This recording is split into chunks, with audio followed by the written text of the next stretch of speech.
of this debate, together with Dick van der Water and Denis Rousseau and Bruce Malamud. I very briefly would like to introduce the people behind the table. From your left to right, Günter Blascher from Vienna, Mike Lockwood from Reading, Britain, Frans Berghout from Amsterdam, and Bernard Legrave from Paris. They are the debaters, and we have a moderator, John Ludden from Britain. John, the stage is yours. Okay, welcome everyone. Good to see a good turnout here. I'm the moderator of this, what we're calling a great debate. Now, the concept of great debates was initiated a few years ago in EGU by Nick Arndt. And it's taken off slowly. This looks like one of the more popular ones. Now, just so that you know, what we're going to do today is probably somewhere between a great debate and a round table, because the subject is quite a tricky subject.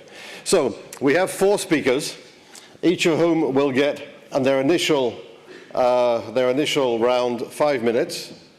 And I'll give you the question for the initial round so you know what it is. There'll be a second round where they will also talk for 4 or 5 minutes.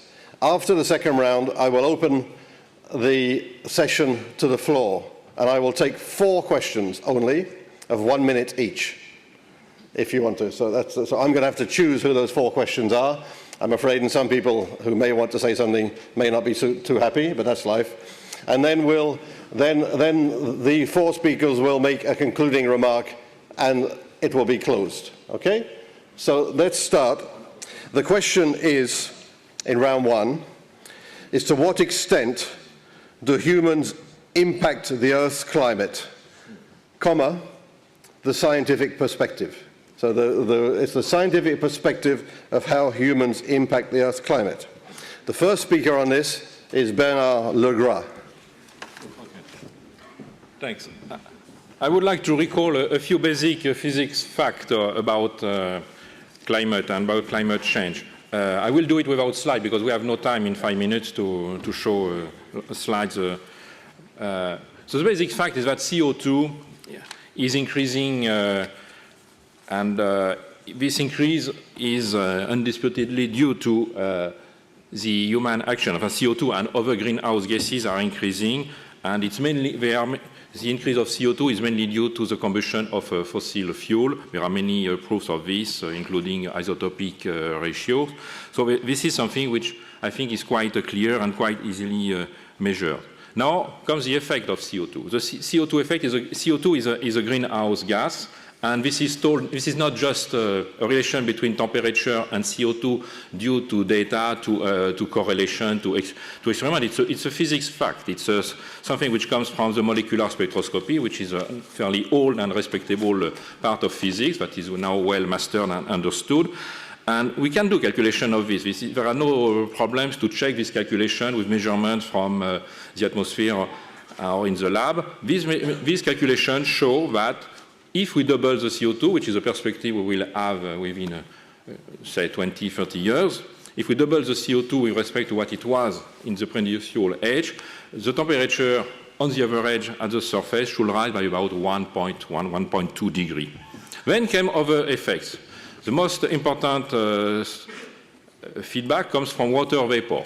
Water vapor is in amount of 25 kilograms per square meter above our head, and this gas has a positive feedback. Now we understand why it has a positive feedback, because the distribution of water vapor is mainly determined by the circulation and by something that we call the last saturation paradigm, which means that the parcels have the value of relative humidity that they inherited from their last saturation, which means that this is relatively independent of the microphysics of clouds. And this is something that we did not understand 20 years ago, but we understand much better now. So if there is a slight increase of temperature due to CO2, there is then a positive retroaction of water vapor that brings the increase to about 2.2 degrees. These are the type of things that we understand fairly well. Now, we have a number of things that we understand less well, I would say, which are parameterized, which requires still a lot of study, like the effect of the ocean, the effect of the soil, the land surfaces, the effect of aerosols, the effect of clouds. The effect of cloud is a largest amount of uncertainty in the system, but the clouds at the moment have a radiative negative effect, which is about minus 20 watts per square meter. So you need to change a lot the clouds to be able to compensate for the effect of the greenhouse gases, which is already 1.6 watt, and which will be a 4.4 watt by when CO2 has doubled. So we have these other factors which are actually the source of the uncertainty in the projection of the IPCC, which are based on various economic scenarios. And this is why we get a range of something like between 1.5 to 6 degrees on the average, with large local variation over the Earth. An average temperature, an average growth of temperature does not mean that every piece of land will see the same increase of temperature. There will be variations that we try also to predict. There are other processes like solar variation, volcanism, which have modulated the climate and which certainly will continue to modulate the climate, but they are not of the same amplitude, as we will see in the next talk. Okay. The last report that we have seen from the IPCC was showing some certainty about the effect of temperature. It was also showing a large amount of uncertainties on many other facts about impact, for instance. We do not know yet what will be the future of precipitation in many areas of the globe, like India, where are living billions of people. And this is certainly a shortcoming that we have to face in the future, particularly when we are discussing the impact. There are, however, progresses in this respect. The science of the last IPCC report is the science that the science of 5 to 10 years ago. There has been progresses in models. The precipitation in models is now much better than it was 5 years or 10 years ago, and we hope that we will be able to produce better forecasts in the future.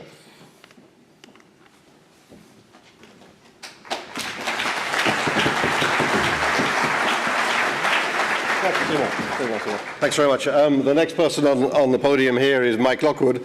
Mike is a space physicist from Reading University. I think he'll present in part some of the solar evidence for climate change. Mike. Thank you. Yes, as John said, I'm a space physicist, and we tend not to be good at remembering numbers, so I have a slide to help me, please. Bruce, can I have my slide? I thought I would try and put in context some of the numbers, which is why I wanted a slide to get them right. What you see in the plot here are our best estimates of the reconstruction of solar variability. And I'm going to concentrate on solar because I think that's why I'm here, because of course it is, for the skeptical view about anthropogenic climate change, it is a favoured thing to look at. These are our best estimates of how the solar irradiance, the total solar irradiance, the total power we receive in the visible and the infrared, how that has changed since the Maunder minimum on centennial scales over the last 300 years. Just to make a point about this, because there is some confusion, you'll notice a trend in the publication dates, and that's because early on, these variations were derived by using what we call stellar analogues. People looked for sun-like stars, and there was a theory that cyclical ones that showed a sunspot cycle on decadal scales were actually somewhat brighter than the ones that didn't. That survey actually wasn't based on many stars, and there's great doubt that actually they were genuine stellar analogues. And recent studies with more stars, where there are tighter criteria as to whether they're real analogues to our sun, have actually shown that that doesn't work.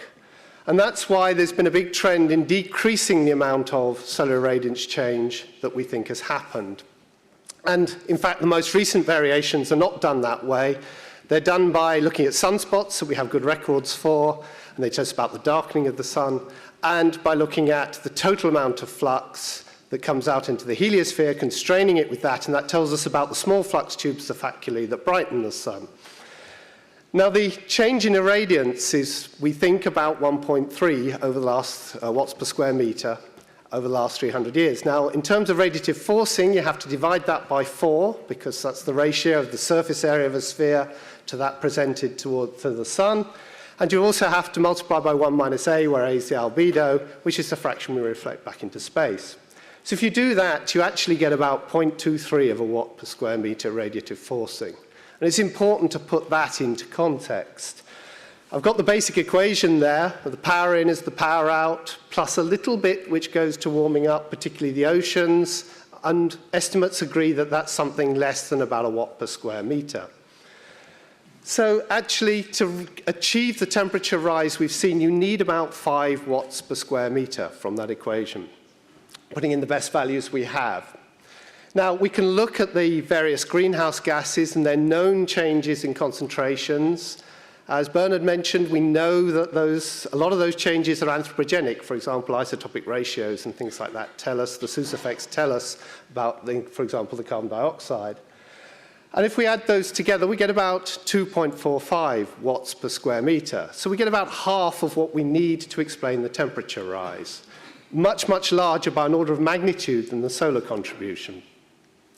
And so we need at least another 2.5 or so watts per square meter from the feedback effects. At least that, because aerosols are probably about 1.2, and they've got a negative effect, and so you've got to counter that as well.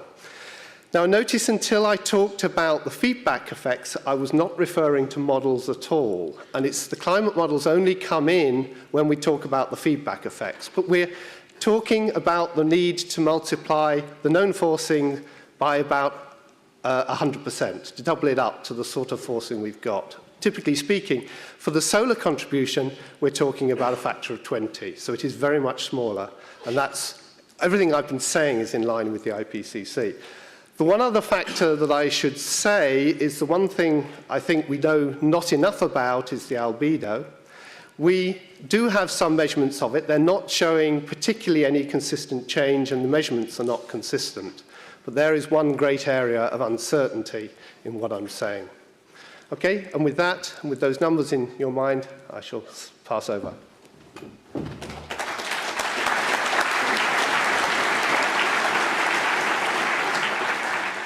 Thank you, Mike. The next presenter is Frans Berkhout. Frans is from the Free University of Amsterdam, and he's a social scientist specializing in climate change type things. Frans. Okay, I think I'm the only one in the panel who was an IPCC lead author, and therefore I also represent IPCC orthodoxy here, perhaps. I think the first thing to say is, of course, that in the 20 years or so that the IPCC has been producing reports, it has been producing increasingly firm statements about the role of anthropogenic forcing on climate change, and also more specific ones. In these 4 reports, the last one was in 2007. And the 2007 report, of course, says that it's very likely, which means a likelihood of more than 90%, that observed warming over the last 50 years is primarily due, mainly due, to anthropogenic forcing. And there are a number of underlying features of that argument, of course, observations of temperature, ice data, ecosystems, and so on. There are the models that underline our interpretation of how climate has changed in the past and how it may change in the future, and our understanding of natural variabilities caused by volcanoes, solar activity, El Niños, and so on. And all of these lead to predictions about the climate sensitivity, which, of course, is something which climate scientists have been working on for 100 years. And therefore, there is really quite a lot of knowledge and consensus around what the climate sensitivity ought to be. And this presents the projections that we have for this century of warming of between 2 and 6 degrees, something like that. Now, what I want to really deal with is the question of, does it matter? I mean, there are economists who argue that the impacts of climate change are small when compared with the impacts of all sorts of other social, technological, political changes that we experience as people in societies. And they also say that climate variability is something that societies have been dealing with for millennia, and therefore why can't societies deal with the variabilities and changes that are predicted by climate modelers and so on. And I think there are 3 sorts of arguments which one can bring and say these to counter that kind of position. One is to say that climate change does appear to be of the kind of magnitude that is predicted and that we can already observe. Really is a change in Earth systems, a global change of another order, which threatens really in the quite short term, over decades, to undermine fundamental ecosystem services on which societies are based. The capacity to produce food, for instance, to feed 7 billion and by the middle of the century 9 billion people, for instance. These ecosystem services which are really at the base of the global economy. And there are limits, in fact, to the amount of adaptation that's possible by that economy, by societies, in order to produce the products, the goods that we need in order to survive. The second kind of argument is that there is a small but real chance of abrupt, irreversible, and really dramatic non-linear changes in Earth systems, in climate, in ice sheets, in ocean systems, in ecosystems, such as the collapse of the West Antarctic ice sheet or the collapse of the Amazon. And that these will expose societies to dramatic new kinds of risks in the foreseeable future. We don't know what those risks are, but we do know that the effects of these kinds of changes would be catastrophic in terms of the location of all the major megalopolises. For instance, the cities where people live would all be flooded, more or less. Half the world's population or so lives in cities, and many of them live in cities which are on the coast, and most of these cities would need to be evacuated if you have 7 meters of sea level rise, for instance. And the last thing is to say that the measures that we might take to address climate change, such as reducing our dependence on fossil fuels or reducing stress on ecosystems, reducing the footprint that we make on nature, are in any case sensible for other reasons. There are co-benefits in acting in relation to climate change. Have I got 1 minute? So the last thing I wanted to say is about geologists. Sometimes have a hard time with climate change. I did also some geology in my studies. Now, the reason they do, and I think for good reasons, maybe. One of the major, for instance, in my country, one of the major, high-profile climate skeptics, if I can call him that, is a geologist, Solomon Kronenberg. And he argues that climate variability is a norm in geological time. It's happened before, it'll happen in the future. Why worry about this one? Secondly, I think geologists are often skeptical about our capacity to predict Earth systems.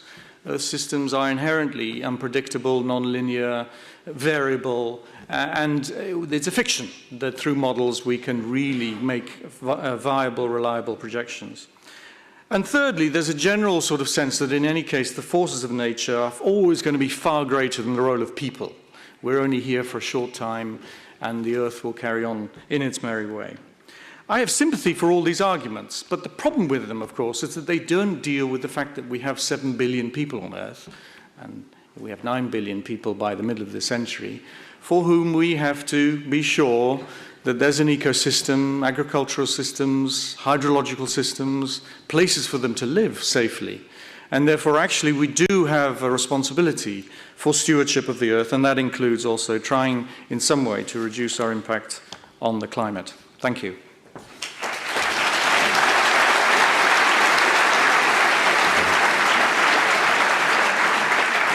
Thank you, Frans. And the final speaker on this first question, which I'll remind you, is to what extent do humans impact the Earth's climate, the scientific perspective. The final speaker is Günther Blücher, who's Günther is head of the Department of Hydrology,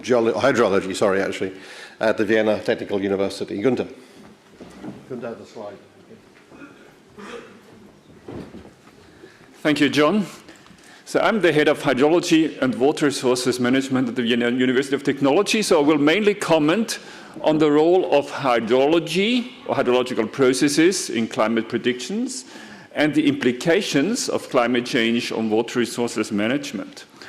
I've drawn up here 2 slides to make the point there are huge differences in the changes we can detect in the data related to climate change, and huge differences in our ability to predict such changes depending on what variable we look at. So here is a graph of observed air temperatures over the past 150 years. And these are global data. The blue line are filtered, where you see quite clear increases over the past 30 years. The red line here on the left is the filtered air temperature averaged over the European Alps. As you can see here, the fluctuations are similar. The low-pass filtered fluctuations sort of coincide. But if you look at the past 30 years, the increase here in air temperature in the European Alps have been about twice that of the global average. So the changes we see in air temperature are very real. But my background is hydrology, water, and many of the things that really interest the general public, apart from researchers, is the effect of global change on water, and particularly extreme events of water, droughts and floods. Another story with floods and droughts is quite different. I have here on the right-hand side flood data of the Austrian Danube, and there each bar is one maximum annual floods, and the data go from the early 1800s, that is from 1820 to, and here this graph goes until the end of the 19th century. So we have a record of 80 years of flood data plotted here. Remember, this is the 19th century. How do we interpret this trend here? If it were 100 years ago, we would interpret these trends, and we would probably think that the large floods, they are increasing based on these data of 80 years. The small floods are decreasing. But we are now in the 21st century, so in hindsight, we can assess this projection. And in fact, the exact opposite happened. The small floods, they have increased, and the large floods definitely have not increased, perhaps a little decreased. So the point I want to make, we need to be very careful when we move from air temperature to water, precipitation and runoff, and even more careful if we go to extreme events, to floods and droughts. And in this respect, I would like to make a comment on the IPCC report related to floods. I think the IPCC report is overly optimistic in terms of the ability to predict changes in extremes, and overly pessimistic as to adverse outcomes of such changes. Thank you.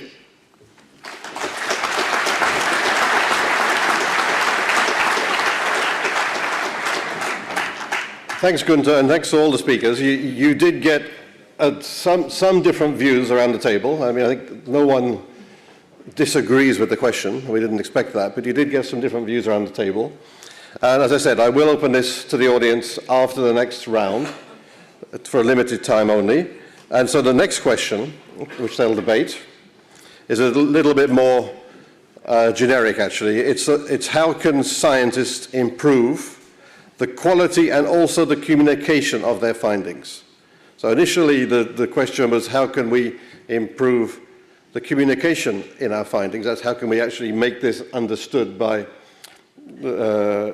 society in general. We've added the word quality as well, because there is a question of how can we make sure that the right number, the right information is getting through and being understood. So that's the question. And the first one off on this is Mike Lockwood again, on answering this question. Thanks, Mike. Again, 5 minutes for each one, or less. I have a slide, please. In fact, I have two. Okay, this actually, for me, says a lot about the problem. What I'm showing here is in black on the top panel, the well-known, it's actually the Northern Hemisphere temperature trend from instrumental data, extrapolated back with a number of proxies, lots of different proxies go into it. That's an ensemble, and there's the median and the upper-lower decile. It's the two lower panels I want to concentrate on. These are the longest instrumental record of temperature. They're the Central England temperatures. And the middle panel is the winter ones, the lower panel is the summer ones. And in fact, just to stress how difficult it is to pull out the global trend out of that, what is a small regional, it's not quite a local temperature and it's not a regional temperature, it's a small regional temperature. And you see in those scatter plots at the bottom, the scatter is huge and the correlation is really quite low, about 0.2 to 0.3. And I think this is the problem because people cannot experience global temperature change. None of us are jet setters good enough to do that. What we do know about is local change and regional change, maybe. And it's very hard to actually do that. So in many ways, the creeping rise, when you average out all these local and regional variations, you get the global change. That creeping rise is very hard to appreciate. And I think that's one of the problems. So the question is, what do you do about it? Well, one of the things we could do, and one of the things we as scientists want to do, is we want to have regional, seasonal predictions of climate that are good enough. One could argue that we need to make them good enough, particularly for those parts of the world where most journalists live. That's a serious point, in fact. So I do believe that that's one of the problems, but the question is, can we do that on timescales fast enough to actually make a difference or not? Is that so far into the future that by then the debate will have been over anyway? So that's an interesting point. If I could have, I'm going to cheat, I'm only allowed one slide, but I can't remember quotes either. But I thought I might be running out of wise words at this time, so I thought I'd borrow somebody else's. Christoph Lichtenberg was the first ever professor of physics in Germany, and he was quite well known for satirizing bad science. And what he said actually has an awful lot of resonance with what goes on the blogosphere and the internet in terms of characterizing the science. And actually, I like the first quote a lot, that the most dangerous untruths are truths slightly distorted. And I do believe that's a problem that we have as scientists, is it's very easy to take something that's 90% right and actually turn the conclusions upside down. And that is a problem for us, I believe, how you do that. And also, there is this idea that we are associated with a belief system. We don't believe, like it's a religion. And again, a non-scientist can't understand that we don't come to this through a belief system. We come to it through rational argument and the like. But we are being faced with people who are coming at it from a belief system. And that actually causes a tension, I believe, in the debate, and a mismatch in the debate. And so we're not actually always talking about the same things. Okay, those are my perspectives of the problems with engaging with the public. Joe.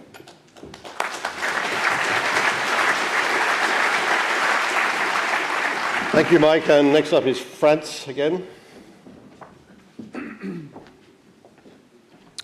Okay, so firstly, I wanted to say something about uncertainty. Of course, intrinsic to all the science around climate change, and particularly making predictions at the kind of scale that is meaningful to people, whether it's a water manager or a farmer or a builder in a floodplain, is that science can't offer, at the moment, the kind of detailed, reliable, and specific knowledge that a water manager or a builder would need in order to judge what the risks are.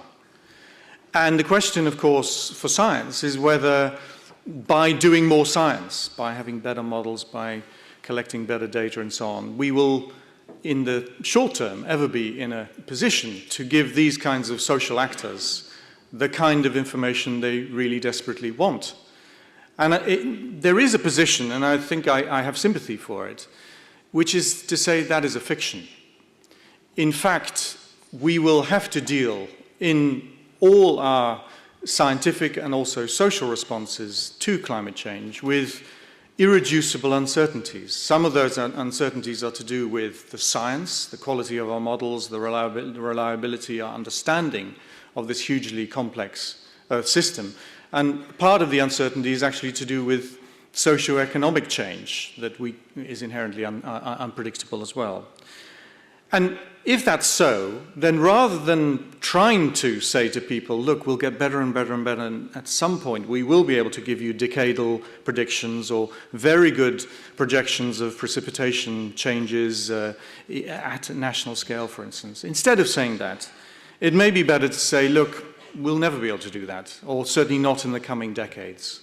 And the way to manage climate change is to accept uncertainty, to try to respond adaptively, to try and do so in a learning kind of way, learning as you go along, and not depend on science too much to give you the kind of answers you need to make the choices, whether you're going to build a new flood barrier, whether you're going to invest in a new drought-resistant crop, these kinds of things.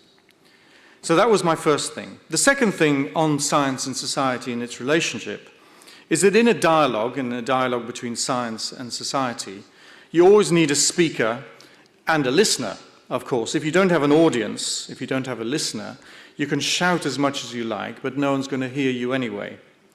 Now, science is fundamental to public debates about many issues, including climatic change, and there's a huge appetite for science amongst the public, in the press and so on.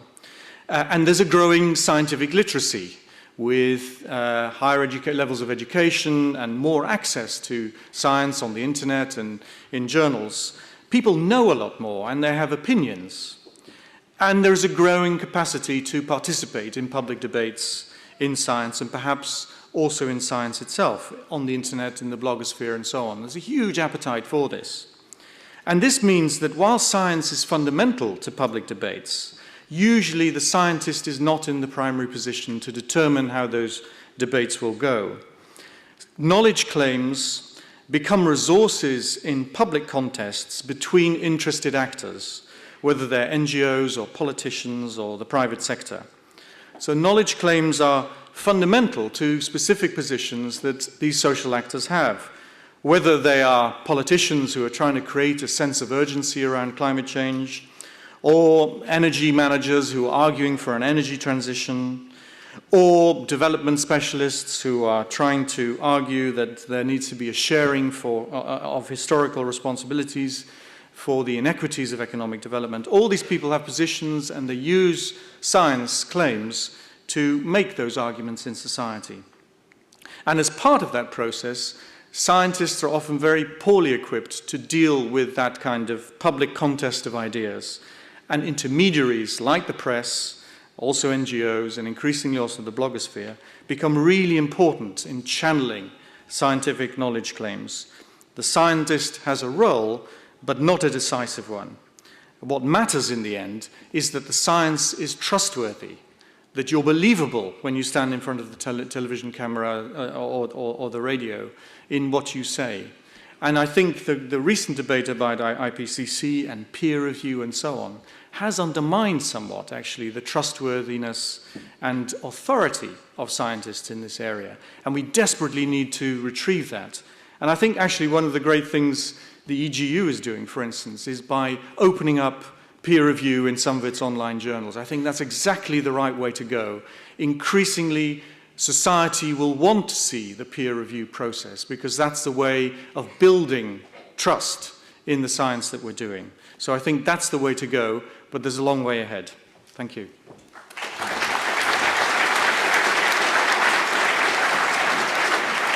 Thank you, Franz. Gunther, just to remind you, so if you haven't forgotten, because it's not written up there, the question is, how can scientists improve the quality and also the communication of their findings? Yes, thanks. I've split up the question into two parts. The first one, how to improve climate impact forecasts, climate impact projections. My area is hydrology, so I'm not going to comment about climate modeling per se, but the water part of it. And what I think is that there is perhaps too much focus on carbon dioxide alone. There are many other things that changes along with carbon dioxide or independently of carbon dioxide. Also, there are perhaps lots of feedbacks where water is involved, which are perhaps not enough looked at. So the point I want to make, hydrological processes are perhaps more important than usually thought because of soil moisture feedbacks, land use changes, irrigation, abstractions, reservoir management, and this need perhaps be better taken into account. Now, the second part, can you just move forward? Yeah. Second part of the question, what are the implications of climate change for water resources management? And I think there are many controls that may be much more important than climate change for water resources management, depending on the area and the region, obviously. But in a typical region, say in the Western country, people have other pressures, that are vastly more important. For example, water withdrawals, use of water for irrigation, for food production, can be a main driver. Pollution, the need to separate effluents and water supply. Migration can be a much more important control on the water resources. Or building on flood-prone land, that's another pressure on land and water resources. And they are all driven by the population dynamics and then affect the pressure on land and water. As an example, I have here statistics of the flood damage in Europe, total flood damage in Europe for the period 1970 to 2006. So the graph goes from 1970 to 2006, and these are the damages in US dollars normalized by inflation. And the graph really shows a dramatic increase in the losses. But then if you not only normalize by the inflation, but also normalized by the assets, that is, more expensive buildings and more buildings in flood-prone areas. And can you click again? Then it's really much harder to detect a trend. So there are certainly huge changes of hydrology. Whether the climate signal is the most important one, I would challenge.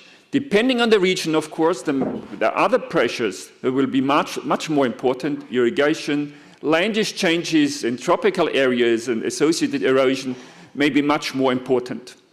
Franz was making the comment before, there are 9 billion people on the earth, so they must have an effect. Yes, they have a huge effect, but not necessarily on water resources, but not necessarily directly through climate, but through other effects. Thank you.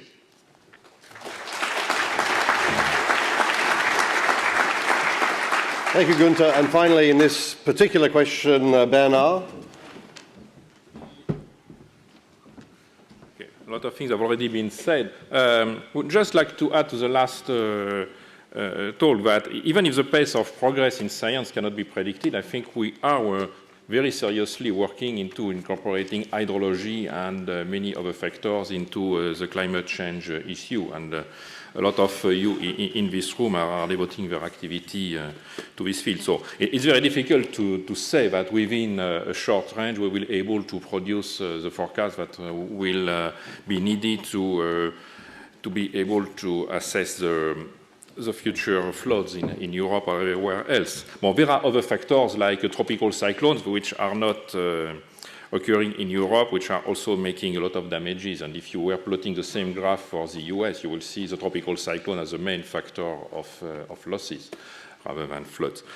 I would like to come back to the topics that were considered before about the discussion with the public. I think we have to discuss two types of public. We have to discuss, to distinguish our distinguished colleagues in other fields of science and the public on the other side.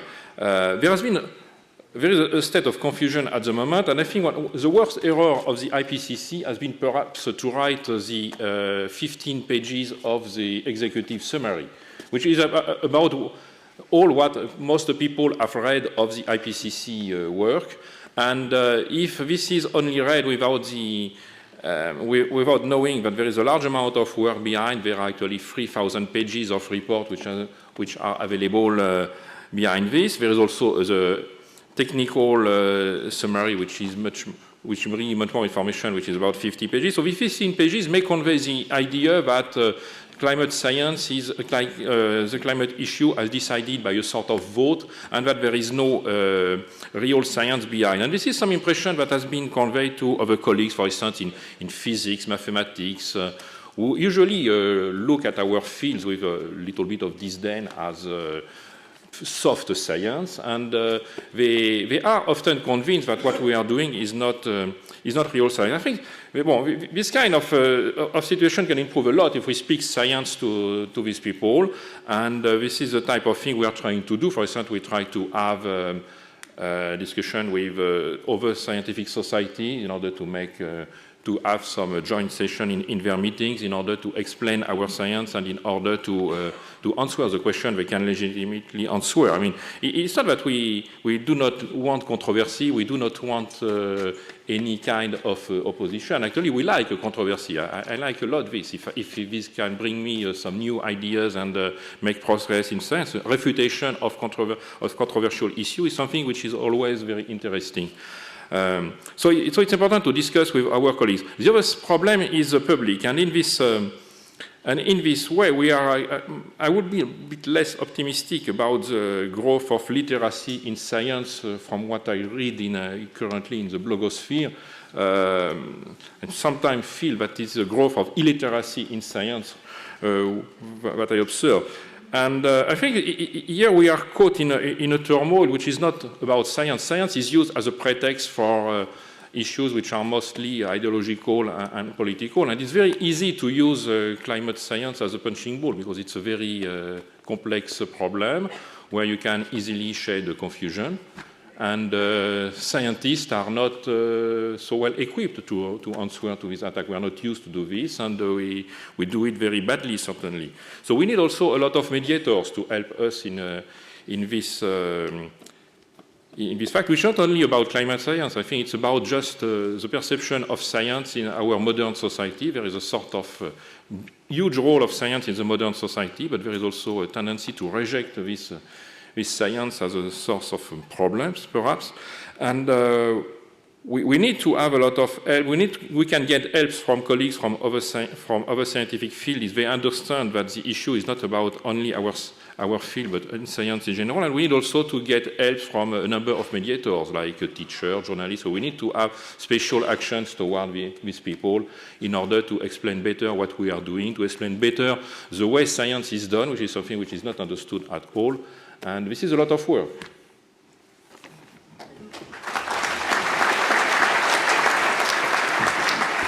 Okay, thank you, Bernard. Thank you, all the speakers. Can someone take one of these microphones? As I said, I'm going to take, if there are, 4 statements from the audience, not questions, 4 statements. And in the final wrap-up of 2 minutes each, the speakers will address them if there is anyone. In this part of the audience, is there anyone who would like to make a statement? Okay, first one was the front. I'll just take the first one I saw. Right, that's it. No, actually, I've got a question. Is that all right?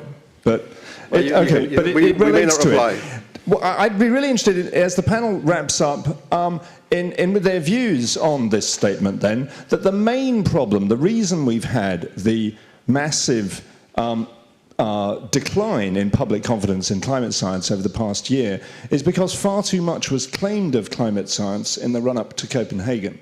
We were repeatedly told that the science dictates we need a 40% cut in Annex 1 emissions by 2020, or the science dictates that we need to aim for 350 ppm, when we all knew as scientists that the science alone did not dictate that. Okay, good. You made your point. And that's the end of my point. Thank you very much. This part of the audience here, towards the back. The young person towards the back. Oh, behind. There. Right, John? Yeah, that's one. Okay, well, the IPCC, of course, has received the Nobel Prize for the fact, that they did a lot on that. And I think that's really great. But I think we should be aware that this is not the only large-scale problem that the human population is causing. And in the same year that Inconvenient Truth came out, there was a second movie, The 11th Hour, which was on these other larger scale problems like water pollution and soil erosion, for instance. And this movie didn't receive that much attention. And I think as a scientific community, we should be aware that there are these other larger problems, and that as a scientific community, we have a responsibility towards the public to make these understood. Thank you. Point made.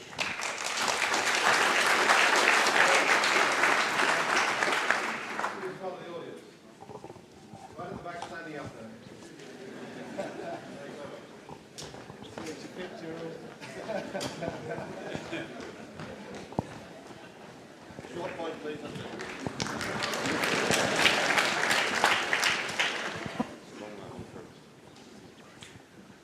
I was happy to hear several things here in this debate. And first of all, Gitter Blossel talk, and I would like to stress one point that he said, also putting a question. He said that IPCC was overly pessimistic in predictions. And my question is why?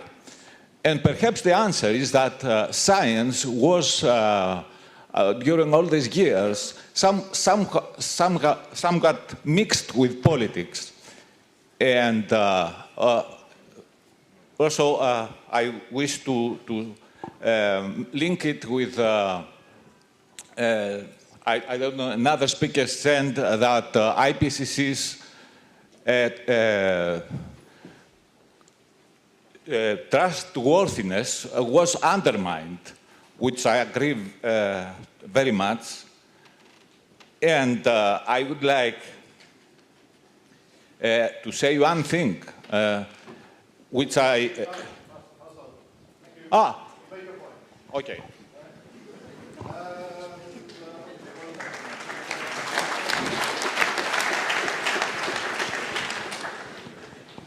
Thank you.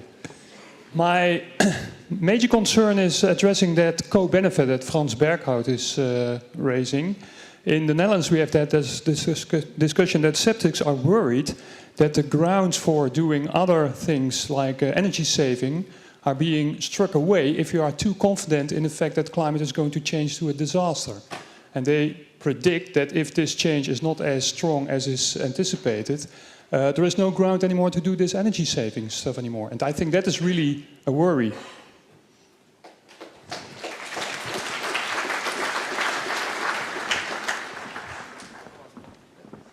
All right, thanks very much. I think it would have been good to have gone on for another 10 minutes. We can't do that, but 4 points were made. The speakers now have 2 minutes to sum up. Hopefully they'll take into account some of the points they heard from the audience. So, and leading off is Gunther. Can I have a slide? Can I have my slide, please? Bruce?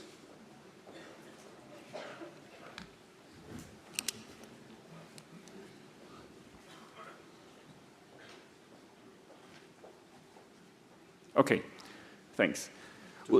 What's that? 2 minutes. Oh, yeah. To sum up, my main... No, not the one, the last one. Yep, no, yes, thanks. My main points. Feedbacks between hydrological processes and climate need to be better accounted for. This is advice on how the science community should proceed.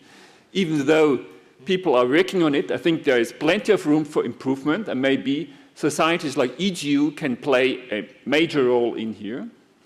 My second point, make a clearer distinction of what can be predicted well and what cannot. And I think we're doing ourselves a disservice if we are claiming that predictions are more reliable than what they actually are. Temperature-related changes being are more reliable than those related to precipitation, water, and extremes. Thirdly, I think a balanced view is needed of hydrological change in terms of the effects on water resources management, including both the positive and the negative effects. And this has much to do with enhancing the credibility, the trustworthiness of our sciences in the public opinion. As Francis stated, one of the overriding issues we need to address is to enhance the trustworthiness of the science. And one of the main vehicles is to be clear about what we can and cannot predict. I want to refer to the second question about IPCC and other pressures. Pollution, soil erosion, yes, I agree, can in many regions be much more important than climate effects. Related to the third question, why has IPCC an overly pessimistic view of the effects? They got the Nobel Prize for Peace not for physics, so it's the societal relevance. Okay. Right, who's next on my list here? Bernard. I will not disagree with what has been said. No, I think we certainly need to improve our communication of science to the public, explain how science works, but science is not just about truth. We scientists are making errors, things are imperfect, and we are making progresses by correcting our errors. This is something which is very difficult to explain. People usually think that if we are not totally right, we are completely wrong, and we are even doing frauds in this case. So it's very difficult to explain this type of thing. We need also to explain what we understand and what we do not understand. Actually, if you read the IPCC report, a large amount of the IPCC report is about what we do not understand, if you read it carefully. And this has to be conveyed. Of course, it's easy to just to say the IPCC says that 90% certainty, with 90% certainty, our climate is changing due to anthropogenic effect. Point. There is much more which is said by science at the moment, but we have to explain that there are a number of things that we understand and a number of things that we do not understand. And this is very important regarding the impact. We have to fight people on the climate skeptic side, but we have also to fight the people on the other side who put on the climate change everything which may happen and say that things will be everywhere worse because of the climate change without any consideration of quantitative measurements of the impact. And we still need to do a lot of work and the oversimplification of the message of the IPCC is something which has hurted a lot our field. So I think we need to have we cannot do it by ourselves. I insist that we need to have also a lot of mediators, teachers, journalists, and other people who are able to understand what we are doing, and we are also able to convey the message to the society. And I think this is very important. We need also to have some voices. In the US, there is the National Academy of Science. In Europe, there is nothing at the European level which stands in the same way. So there are some societies like the EGU, perhaps the Academia Europaea, and such voices, I think, should be used to play a role in this issue. I don't know if there is any initiative considered in this direction, but I think this would be certainly a very useful step to do.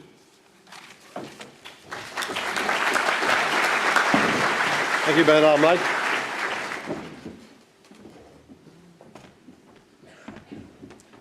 I have a slide, please. I show you this slide because it's probably the reason I'm here today when it comes to next one. This is a famous picture by William Anders. I was 14 when it was taken. I've shown it the way the artist meant it to be. He meant it to be viewed from this angle.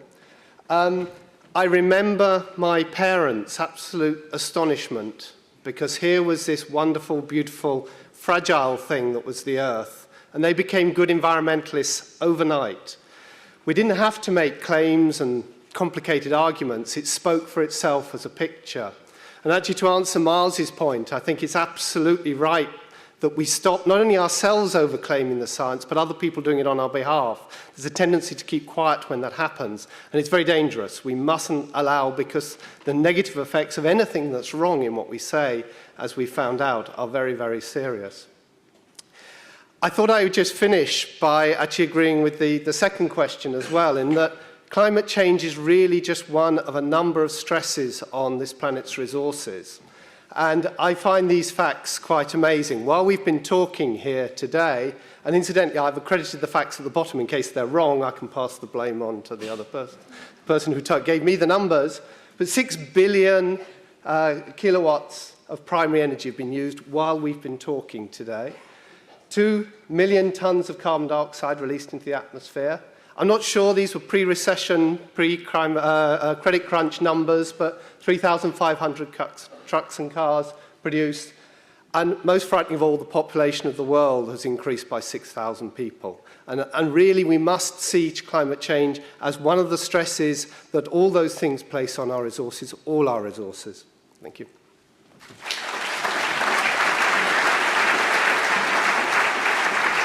And finally, Franz. Come on, Mike, 6,000 people is good. 6,000 lovely new people. They're all little babies. That's beautiful. I think you're being a bit churlish there. It's not frightening at all. Okay, I just want to, respond to the question. I think clearly humans do have an impact on the climate. I don't think anyone actually disagrees with that. These impacts are growing. These impacts are growing because we're emitting more gas into the atmosphere and changing land uses more rapidly. And therefore, actually, we live in a time, for a long time, for many centuries probably, where there'll be a transient climate. Climate will continue to change, and possibly in irregular ways, and possibly in increasingly rapid ways. And I think that's actually a fact, which is a new kind of fact, which societies need to deal with, and will have all sorts of rather good consequences, but many also bad consequences. It might get a little bit warmer in Northern Europe, for instance, which for some people, for some period of this century, might be a good thing. But in the process, there'll continue to be huge uncertainties about where the system, which is so huge and complex with all its feedbacks, is actually going. And the way in which we need to respond is clearly by accepting that we will not know everything and to try to manage it adaptively. Quickly, in response to the four statements, overclaiming in the run-up to Copenhagen. I think that is true. Of course, politicians were trying to create this sense of urgency, to build the agenda, which leads to social action, and that's a normal process in political processes. You create an agenda, you gather coalitions, and then you have action. Without that, there can be no action, and therefore, overclaiming is part of a social process. I think the point is that you're making is this 2-degree target right? And of course, that's a political target. You could choose other targets. You could have a budget constraint of 1,000 gigatons, for instance. There are different ways of doing that. But I think the integrated assessment modeling of Mainshausen and Van Vuren and others do show that if we want to achieve that 2-degree target, 350 or 400 parts per million is where we need to go. So I think actually there is a good scientific case to argue that if we accept 2 degrees, maybe we don't want to, but if we accept that, and that is certainly also in the Copenhagen Accord, something which is broadly politically accepted now, then 350 or 400 is something we need to be aiming for. Climate change is not the only problem, no, that's right. But of course you can't choose your problems, and you have to deal with all of them at the same time. We have to deal with health and education and transport and economic growth and all these things. That's normal in political management, economic management. And therefore, climate change is one of the big global problems. There are many others. And it's achieved a particular kind of salience and significance over the last 5 years through the action of politicians who are trying to make a name for themselves. But that's also a good thing, I think. Climate change is a really serious issue, and societies need to handle it. It's a particularly complicated one because of the long time periods and the distributed nature of its impacts, which are uncertain. But it's really something societies need to deal with. On IPCC prediction and science gets mixed with politics, I say thank God. What are we doing as scientists if we don't fulfill a useful social purpose, if we're sitting in an ivory tower? The social contract with science has changed. We're not sitting in an ivory tower, even if we ever did, anymore. The taxpayer who pays our bills and has paid for this magnificent occasion expects something useful back, and that means that scientists have a duty, have a responsibility to participate and produce science, knowledge which is useful to society. And that means, as I tried to explain before, that science gets mixed with society, and that's part of the reality that we live in, and you can't avoid that, and you mustn't avoid it, because you'll be penalized in the end. And anyway, it's wonderful to take part in a social debate which matters to people. It's a privilege, I think, and therefore science should be mixed with politics and society. Of course, we need to be careful about our own procedures, but that mixing is inevitable. The co-benefits point, I agree with that. I think we can't do it with co-benefits alone. Climate has to be part of this, the argument for changing our energy systems and so on. So I do agree with that basic point. So thanks.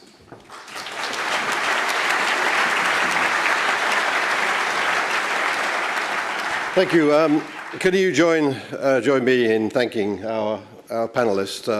I think they did an excellent job. They were quite brave to come up here and face you, and you, the audience, to participate as well. So thank you very much indeed for everything you've done in getting this debate.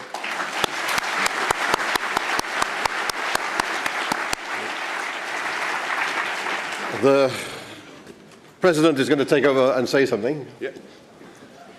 Before you leave, it's nice that you leave because the next session will start in a few seconds. Thanks again for all your attendance. This is great, and I hope you enjoyed it. And I would like to make an announcement which is important. Tonight, in room 15 at 6:30 will be a special session dedicated for Jean-Marc Banola, who passed away last year. And please pay attention to this session, which is about trapped CO2 in ice cores. Thank you. Enjoy the rest of the meeting.